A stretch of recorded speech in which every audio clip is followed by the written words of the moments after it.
মৰমৰ ছাত্ৰ-ছাত্ৰীসকল, যোৱা ক্লাছত বৰ্গ সম্পূৰণ পদ্ধতি সমাধান কৰিছিলোঁ। তোমালোক এটা কথা মনত ৰাখিবা, যদি কুৱেশ্যনত উল্লেখ থাকে বৰ্গ সম্পূৰণ পদ্ধতিৰে সমাধান কৰা তেতিয়াহ'লে কৰিবা, নহ'লে ফেক্টৰাইজেশ্যন মেথডত সমাধান কৰি দি দিবা, তেতিয়া হৈ যাব। বৰ্গ সম্পূৰণৰ কোনো প্ৰয়োজন নাই। গতিকে এইবাৰ আমি চাওঁ 4-3 এক্সাৰচাইজত দ্বিঘাত সূত্ৰ প্ৰয়োগ কৰি সমাধান। দ্বিঘাত সূত্ৰৰ সহায়ত। আমাৰ দ্বিঘাত সূত্ৰটো কি আছিল? আমি পূৰ্ণ বৰ্গীকৰণত কি কৰি দিছিলোঁ? বৰ্গ সম্পূৰ্ণত সমাধান কৰি মূল কেইটা উলিয়াই দিছিলোঁ। গতিকে সেই মূল কেইটালৈ মনত পেলোৱা। তেতিয়াহ'লে আমি এইটো দ্বিঘাত সূত্ৰৰ সহায়ত সমাধান কৰিম। ধৰি ললো 4-3 এক্সাৰচাইজৰ 1 নম্বৰৰ একটোই চাওঁ, 1ৰ 1টো চাওঁ, কি দিয়া আছে? আমাৰ সমীকৰণটো দিয়া আছে 2x square minus 7x plus 3, 2x square minus 7x plus 3 equal 0। সূত্ৰ প্ৰয়োগ কৰিবলৈ যাওঁতে আমি সদায় সমীকৰণ আঠিটো চাব লাগিব কিদৰে আছে। ৰাইট সাইডত 0 আছে নে বেলেগ সংখ্যা আছে? বেলেগ সংখ্যা থাকিলে আমি লেফট সাইডত আটাইকেইটা আনি ল'ব লাগিব, একাধিক্ৰমে সজাই ল'ব লাগিব, আৰু ৰাইট সাইডত 0 সজাই ল'ব লাগিব, অৰ্থাৎ দ্বিঘাত আৰ্হিত আমি সজাই ল'ব লাগিব। এতিয়া আমাৰ দ্বিঘাত সমীকৰণটো কি আছিল? x square plus bx plus c equal 0, হয়নে? ইয়াত আমি x স্কোয়ার ঠিকে আছে, ইয়াত a আছে, a ঠাইত ইয়াত কিমান আছে? b আছে। তিনি সজাই লোৱা। a ইকুয়াল কিমান? 2। b ইকুয়াল কিমান আছে? তাত আছে b, ইয়াত আছে কিমান? -7। ইয়াত আছে c, ইয়াত কিমান আছে? 3 হল। এতিয়া আমি ইয়াৰ ভেদ নিৰূপক উলিয়াই ল'ম। তাকে b square minus 4ac, b হল কিমান? -7 স্কোয়ার মাইনাস 4 ইন্টু a হল কিমান? 2, c কিমান? 3 হৈছে। এতিয়া এইখিনি কৰি যোৱা, এইটো স্কোয়াৰ কৰিলে মাইনাস স্কোয়াৰ কৰিলে প্লাস হৈ যায়, 7 স্কোয়ার ইকুয়াল কিমান? 49 মাইনাস 4 2 8 8 3 24, কিমান ওলাল গৈ? 25 হলনে? আমি 25 পালো। এতিয়া আমাৰ মূল কি কি আছিল? মূল কেইটালৈ মনত পেলোৱা। এইটো সমীকৰণৰ কি আছিল? x equal minus b plus minus root over b square minus 4ac divide কিমান? 2a। এতিয়া চাও মানবিলাক বহুৱাই দি দিয়া। এইটো মাইনাস চিন আগত দি লোৱা, পিছত b, bৰ মান কিমান? আকৌ -7, এইটো ব্ৰেকেটত খুজো, হল plus minus root over b square minus 4ac উলিয়াই লৈছো নহয়, কিমান? 25। ডাইরেক্ট পাতি দি দিয়া, আমি উলিয়াই লিখছো অলরেডি, হৈছে। এতিয়া চোৱা, এইটো হল +7 প্লাস মাইনাস 25ৰ বৰ্গমূল লোৱা 5 ডিভাইড কিমান? 4। এতিয়া 5টো এবাৰ প্লাসৰ এবাৰ মাইনাসৰ, চোৱাচোন কি হ'ব? কি ওলাব? x ইকুয়াল 7 প্লাস 5 ডিভাইড 2 4, আকৌ আৰু এটা হ'ব 7 মাইনাস 5 ডিভাইড কিমান? 4। এই কি ওলাব? 7 আৰু 5 12, হয়নে? ডিভাইড 4, এইটো হ'ব, এইটোৰ পৰা এইটো গুচি গ'লে 2 ডিভাইড 4। 4 বাৰত কেইবাৰ? 3 বাৰ। 2ৰে কাটা এবাৰ, 2ৰে কাটিলে 2 বাৰ, হল। এইকনে এটাকে সমাধান কিমান? এটা হল 3 আৰু এটা 1/2 হল। এইকনে যদি দ্বিঘাত সূত্ৰ মেনশন থাকে তেতিয়া কৰিবা, বৰ্গ সম্পূৰণ মেনশন থাকিলে কৰিবা, নহলে কিন্তু দৰকাৰ নাই। আৰু যদি কোনোবাই যদি ভাল পোৱা কৰিবা। আৰু এটা কৰি দিওঁ, পোষ্ট কৰি পাতি ল'বা তোমালোকে। ধৰি লোৱা আৰু এটা ফাৰ্ষ্ট নম্বৰটোকে কৰি দিছো 1/5 কি দি আছে x square plus 4x plus 1 x square plus 4x plus 1 equal to 0 গতিকে ইয়াত কি আহিব a equal ইয়াৰ মান কিমান আছে 1 আছে x square সহগ b equal কিমান আছে plus 4 আছে c equal কিমান আছে 1 আছে না এটা নিৰ্দেশক উলিয়াই দিয়া ভেদ নিদিব b square minus 4ac equal b ৰ মান হ'ল 4 square minus 4 into ac এৰ মান 1 c ৰ মান 1 হৈছে এটা এখানে কৰি যোৱা 4 square 16 minus 4 1 গুণ 4 কিমান হ'ব এটো ওপৰটো গুছি গলে 12 হলে এতিয়া x equal সূত্ৰটো পাতি দি দিয়া minus b যে সূত্ৰটো কোনোবাই নাপাতিলে হয় নাপাতি ডাইৰেক্ট মান বহাই দি দিবা তথাপিও হ'ব হলে আমি পাতি দিও তেতিয়া আমাৰ সুবিধা হ'ব b square minus 4ac divide কিমান 2a এতিয়া চোৱা 2 into a ইয়াৰ মান কিমান আছে 1 এটো মাইনাস চিন দি লোৱা b ৰ মান কিমান 4 plus minus root over b square minus 4ac উলিয়াই লিখছো কিমান 12 হল এতিয়া চোৱা তলত 2 গুণ 2 minus 4 ইয়াৰ বৰ্গমূল নাই বৰ্গমূল কিমান হ'ব 4 পূৰণ 3 4 বৰ্গমূল এটা ভাঙিয়ে দিছো তেতিয়া বুজিব 12 ভাঙিব পাৰো 4 into 3 হল এতিয়া চোৱা এটা x equal কি পালো equal কি পালো তলে তলে পাতিবা তোমালোকে minus 4 4 বর্গমূল কিমান 2 3 টো ৰোডৰ ভিতৰতে থাকিব ওলাই নাহে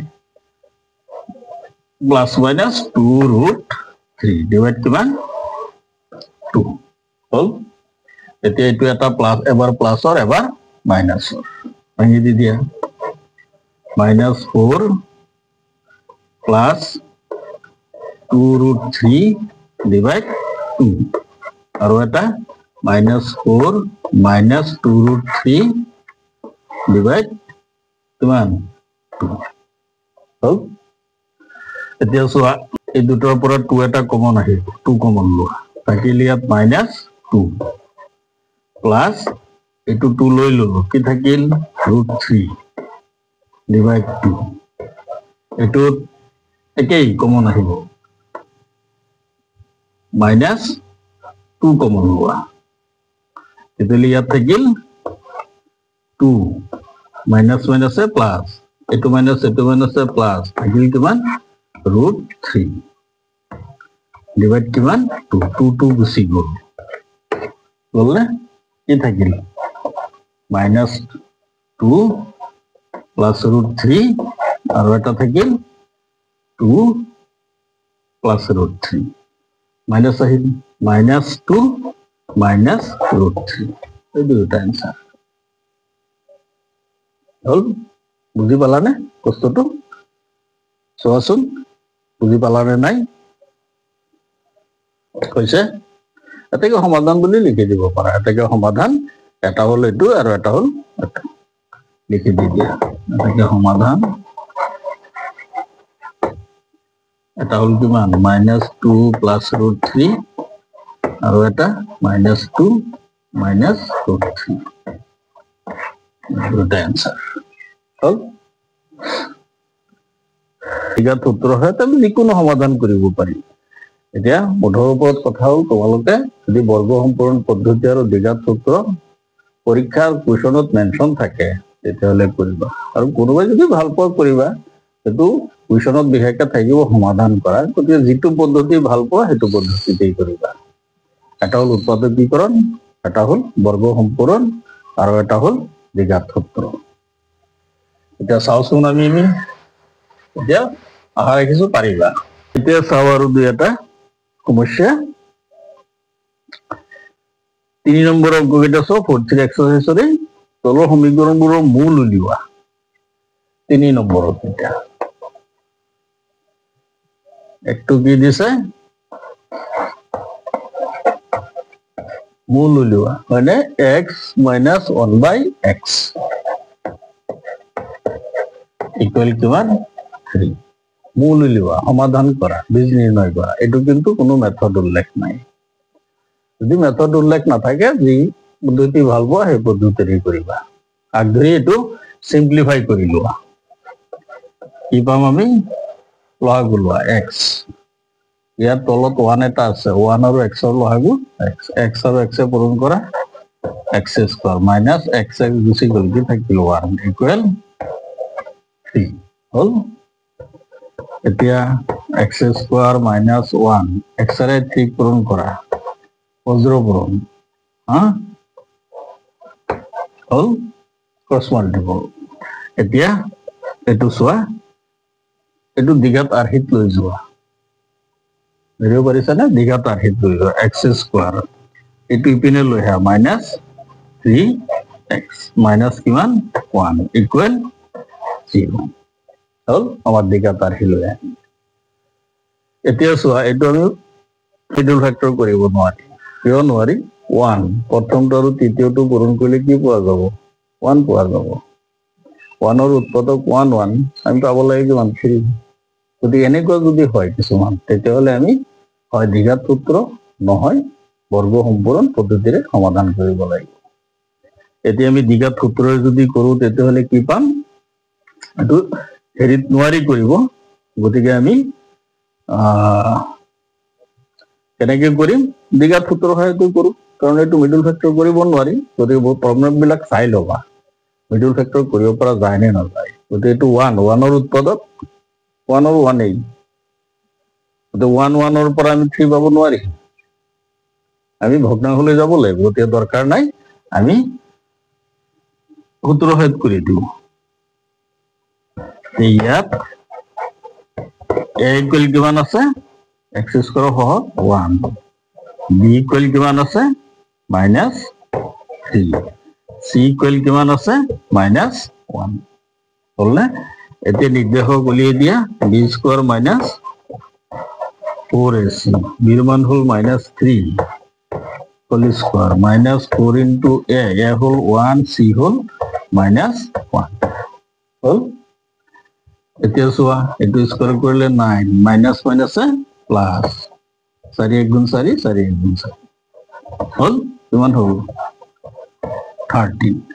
এতিয়া সূত্ৰলৈ মনত পেলোৱা, x ইকুৱেল কি আছিল, x ইকুৱেল কি আছিল, minus b plus minus root over b square minus 4ac divide কি আছিল 2a, এইটো প্লাছ মাইনাছ দেই, এইটো আছিল। এতিয়া মানবিলাক বহুৱাই দি দিয়া, ইয়াত পাতি দিছো, তোমালোকে তলত পাতিবা, তলে তলে পাতি দিবা, ইকুৱেল চিনৰ তলে তলে পাতিবা। মাইনাছ b, বিৰ মান কিমান মাইনাছ 3, গতিকে এই মাইনাছ চিনটো আগত দি লোৱা, মাইনাছ বিৰ মান মাইনাছ 3 হ'ল, plus minus root over b square minus 4ac কিমান পালো 13, বহুৱাই দিয়া ডাইৰেক্ট, আমি উলিয়াই দিছো, ডিভাইড কিমান 2a, 2 ইনটু a, ইয়াৰ মান কিমান এইটো চোৱা 1 ওলোৱা আছে হ'ল। এতিয়া চোৱা 2 1 গুণ 2, মাইনাছ মাইনাছে প্লাছ, প্লাছ মাইনাছ ৰুট কিমান 13, তাত 13টো এটা প্লাছৰ আছে, এটা মাইনাছৰ আছে। এতিয়া চোৱা 13 প্লাছ প্লাছ ৰুট 13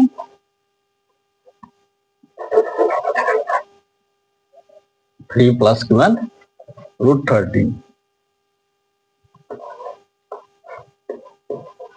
ডিভাইড 2 আৰু এটা 3 মাইনাস √13 ডিভাইড কিমান এই দুটাই হলো সমাধান ঠিক আছে সমাধান বুলি লিখি দিব পাৰা